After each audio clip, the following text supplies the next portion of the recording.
Okay, reading with me today is Tupac, another member of the Wu Fang clan. Yeah. Yes. Well, he just drank some water, so he's coughing a little bit. But he's a very good boy. Yes, he is. And he is going to read chapter 36 with me. Yes, he is. All right. We woke to a vicious pounding on the door. Jamie clutched me. Invasion? He whispered. My heart thumped in my ears. Should we hide? I was ready to push Jamie under the bed when I heard Lady Thornton yell from downstairs. Susan, get up, we need you. We need everyone. While Susan flung on her WVS uniform, I clambered down the stairs. Lady Thornton stood in the open doorway, breathing hard as though she'd been running, even though her automobile was waiting in the drive. What's happened? I asked. A ship has just docked in the village, Lady Thornton said, full of soldiers from Dunkirk. And they were strafed on their way across the channel. Oh, you guys. They were strafed on their way across the channel, she yelled up the stairs. Susan! Coming! Susan hustled down, stuffing her hair beneath her WVS cap. She paused in the doorway and put her hand on my cheek. You'll be okay? She asked. Both of you? Yes, I said. I put my arm around Jamie and we watched Lady Thornton reverse her car in a whirl of dust. It's not an invasion, I said. Jamie looked up at me. Strafed, he said. Strafed meant shot at from above by an airplane. I took a deep breath. Yes, I said. We'd listened with dread to the radio the night before. The British Army had retreated so far that it was now trapped against the ocean near a French port called Dunkirk. The water was so shallow near the beach there that the Royal Navy, trying to rescue the soldiers, couldn't bring the ships close. The man on the radio had asked anyone with a small boat, one that could go close to the shore, to loan it to the Navy for getting the men away. I'd seen our village's fishing boats. They could carry 12 men. I tried to imagine 370,000 men climbing onto boats 12 at a time. It couldn't happen. There would never be enough boats. If the Germans were strafing them, they would all die. I'll make breakfast, I said, putting on a cheerful face for Jamie's sake. I'm not hungry, he said. I'll make sausages. This brought a smile. The sausages tasted odd, war sausages, mostly oatmeal. I thought, but didn't say. I wondered what sort of meat was actually in them. We did the dishes and got dressed. We could hear planes taking off from the airfield, one after another, dozens of planes. We went outside to watch them. They flew out towards the ocean and didn't come back. I want to go talk to the pilots, Jamie said. Not today, I told him. They're busy. He nodded. They're strafing the Germans. We stood watching the planes for a little while. I itched to be useful, like Susan. I knew I could do something. Jamie looked at me piteously.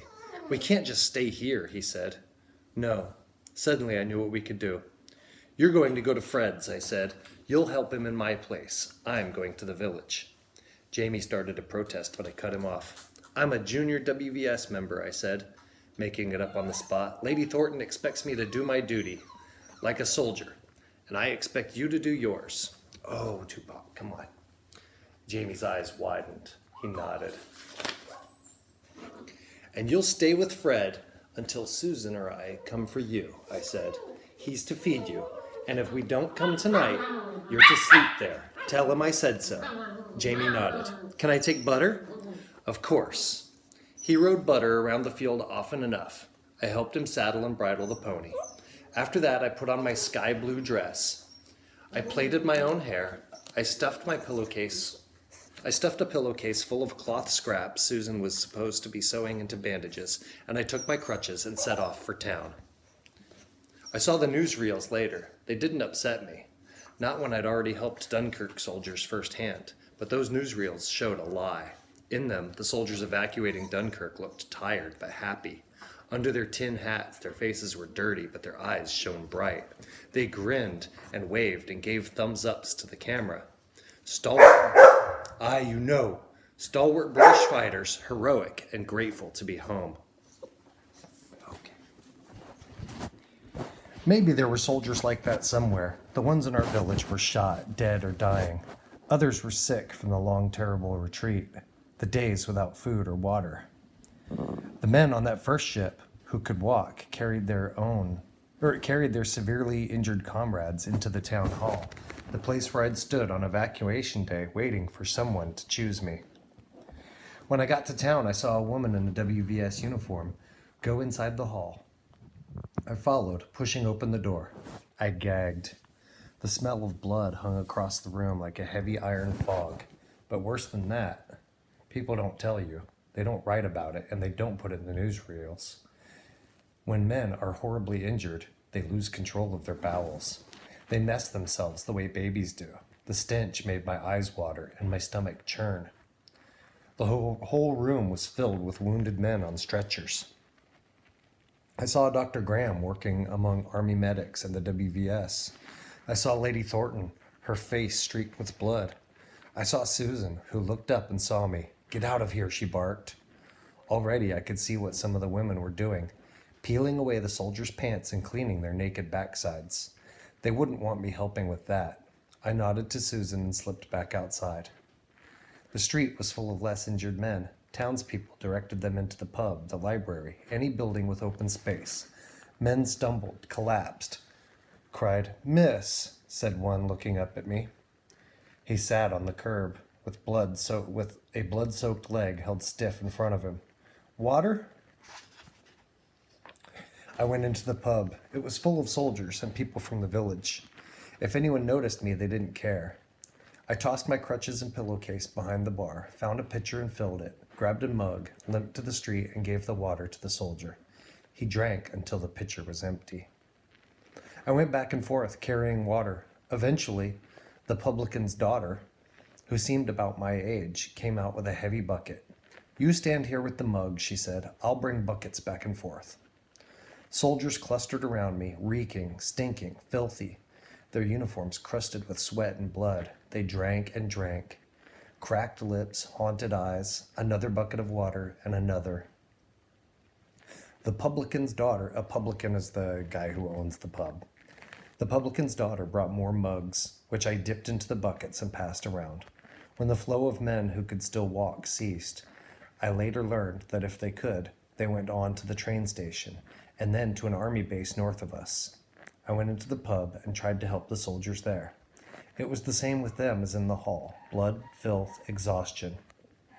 Daisy, that was the publican's daughter's name, and I went down the rows giving out drinks, water first and eventually tea.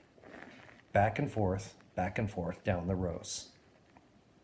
It seemed impossible that all these men could come from one ship, even if it had been a big ship.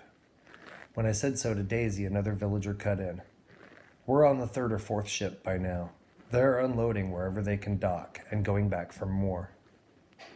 Sometime after dark, Daisy's mother insisted we rest in the kitchen. She sat us at a long table and pushed plates of food in front of us. "Eat," she commanded. Daisy sat unmoving. I was trying to will myself to pick up a fork when I saw something splash onto Daisy's plate. I looked up. Tears streamed down Daisy's face. "None of that," Daisy's mother said. "Won't help any."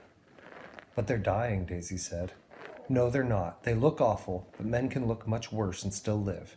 You'd be surprised. Eat and rest, or I'll send you both to bed." We ate. "You've ruined your dress," Daisy said. I looked down. My sky blue dress was covered with dark smudges and smears of grime. "It's my favorite," I said. Daisy nodded. "It's pretty." When we'd rested, we went back out and made another round of tea. One soldier looked up at me, his eyes very bright. "Miss," he said, "could you do me a favor and write a letter for me? My hands feel a little numb." "Daisy will," I said. My handwriting was still so slow and clumsy. I went to fetch Daisy and some paper and pen. We came back, and the man's eyes were closed. He was dead. He died right there on the floor of the pub. He didn't even look wounded. He wasn't bleeding. One of the other soldiers undid his tunic, searching for a heartbeat, but there wasn't any blood at all. But he was dead. The soldiers found a blanket and pulled it over his head. I couldn't breathe. Dead, when he'd just been talking to me. dead when he'd wanted to write a letter. A wave of grief washed over me. I started to go away in my head to somewhere safe, to Butter or Jamie or wherever. But Daisy grabbed my hand and squeezed it hard, and I came back. "It's really a war now," Daisy whispered. I nodded. One of the soldiers called for tea. Daisy and I brought it to him. Most of the ships that docked in our village the week of the Dunkirk evacuations weren't as bad off as the first few, but all of them contained at least some badly injured men. The ships arrived at all hours. We went from crisis to crisis. The hull never emptied. The Spitfires from our airfield took off and landed in waves constantly, day and night, flying out to protect the troop ships as much as possible. Meanwhile, the entire village fed and tended to the soldiers. Before midnight on that first day, Susan found me at the pub. Daisy's mother told her what we'd been doing. Reluctantly, Susan allowed me to stay in the village. Daisy's mother and I could sleep at the pub. Daisy's mother said I could sleep at the pub with them. The WVS was sleeping in shifts in their headquarters down the street. "You're a little girl," Susan said. "You shouldn't have to see all this." "I'm old enough. I'm helping." I wanted to tell her about the dead soldier, but I was afraid she'd make me leave. She gave me a long look. "Yes," she said. "Yes, you are." The next morning, Susan used the pub's telephone to call Lady Thornton's house and speak to Fred and Jamie. And then we carried on. Whenever Daisy or I grew too exhausted to continue, we crept back to the kitchen and slept on a bench by the door. When we woke, we went back to work. Everyone did.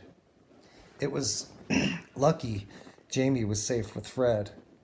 Luckily, we'd put Bovril outside where he could hunt. Susan and I stayed with the soldiers. It was our turn to fight the war. In the end, 330,000 British soldiers were saved. Winston Churchill called England's finest hour. It was hard listening to him on the radio, safely home with Jamie once again, to think that there had been anything fine about the shiploads of desperate and dying men. But at the same time, I felt different. There was a before Dunkirk version of me and an after Dunkirk version. The after Dunkirk version was stronger, less afraid. It had been awful, but I hadn't quit. I had persisted. In battle, I had won. And that is the end of chapter 36.